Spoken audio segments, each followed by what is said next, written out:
नरेंद्र मोदी, बताओ अमित शाह, बताओ उत्तराखंड की बीजेपी की सरकार, आज तुम्हारी नाक के नीचे खड़े होकर भारत की सबसे बड़ी अक़लियत मुसलमानों से इस तरह की धमकियां दी जा रही है और कोई हुकूमत कोई बात नहीं करती। सबसे पहले अगर उत्तराखंड में किसी ने इन जालिमों के खिलाफ अगर कंप्लेन दी तो उसका नाम नैयर काज़मी मजलिस इत्तेहादुल मुस्लिमीन के सदर थे। उन्होंने जाकर पुलिस स्टेशन में कंप्लेन दर्ज कराई। अब अफसोस इस बात का होता है कि जो लोग आज मुझे फिरका परस्त कहते हैं, जो मेरी पार्टी को फिरका परस्ती का इल्जाम हम पर लगाते हैं, हम इनसे एक ही सवाल करना चाहते हैं, बताओ उत्तराखंड के हरिद्वार में जो धर्म संसद के नाम पर जो मुसलमानों के खिलाफ बातें की गई, इस पर आप अपनी खामोशी कब तोड़ेंगे? उत्तराखंड में बीजेपी की सरकार है। बताओ अमित शाह, तुम निजाम की बात करते हो, उत्तराखंड में तो आपका निजाम है। आपके निजाम के तहत वहां पर धर्म संसद होता है। पूरी बीजेपी की सरपरस्ती में उत्तराखंड हरिद्वार में धर्म संसद होता है। नरेंद्र मोदी के आशीर्वाद से, अमित शाह की ताईद से और योगी की पूरी भरपूर हिमायत से उत्तराखंड में धर्म संसद में इस बात का ऐलान किया जाता है कि जिस तरह म्यांमार में रोहिंग्या मुसलमानों को उनको मुल्क से निकाल दिया गया, उसी तरह भारत के मुसलमानों का हशर करने की बातें की जाती हैं। कहा जाता है कि 20 लाख मुसलमानों का कत्ल कर दिया जाए, मगर आपको जानकर हैरत नहीं होगी, आपको ताज्जुब भी नहीं होगा कि जब मुसलमानों को कत्ल आम की दावत दी जाती है, मुसलमानों को बर्बाद करने की बातें की जाती हैं, तो किसी एक को भी उत्तराखंड की हुकूमत ऐसी बुज़दिल और मुखन्निस हुकूमत है कि इन धर्म संसद में इस तरह की नफरत की बातें करने वालों के खिलाफ एक को भी गिरफ्तार नहीं किया जाता।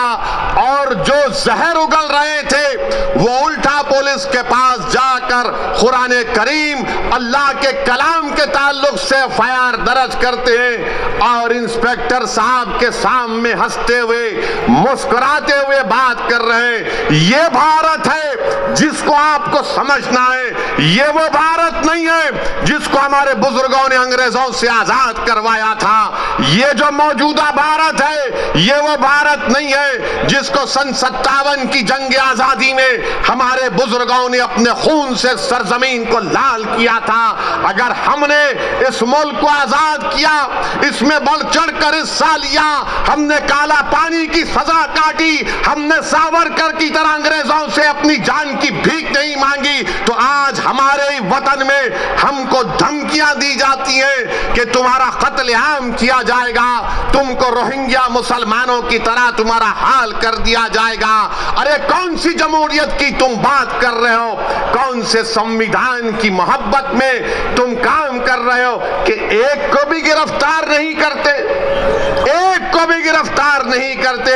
बताओ नरेंद्र मोदी, बताओ अमित शाह, बताओ उत्तराखंड की बीजेपी की सरकार, आज तुम्हारी नाक के नीचे खड़े होकर भारत की सबसे बड़ी अक़लियत मुसलमानों से इस तरह की धमकियां दी जा रही हैं और कोई हुकूमत कोई बात नहीं करती। सबसे पहले अगर उत्तराखंड में किसी ने इन जालिमों के खिलाफ अगर कंप्लेन दी तो उसका नाम नैयर काज़मी मजलिस इत्तेहादुल मुस्लिमीन के सदर थे।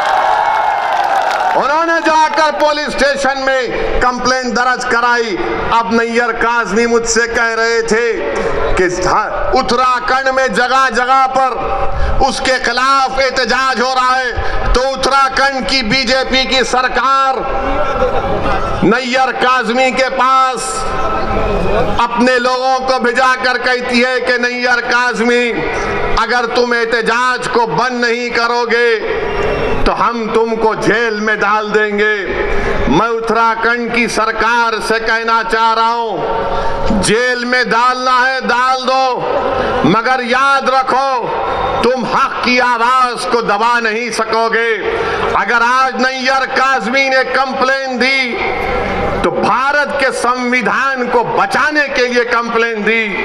अगर आज मजलिस आवाज उठा रही है उत्तराखंड के धर्म संसद में जो जहर अफशानी की गई इसलिए कि भारत को बचाना है, ये भारत जो हमारा देश है, हमारा वतन अजीज है, इस भारत का कोई मजहब नहीं है। ये भारत ना हिंदुओं का है, ना मुसलमानों का है, ना ईसाइयों का है, ना सिखों का है। ये भारत किसी का भी नहीं है, ये भारत सबका है, चाहे वो खुदा को मानता हो या ना मानता हो। ये भारत की खूबसूरती है।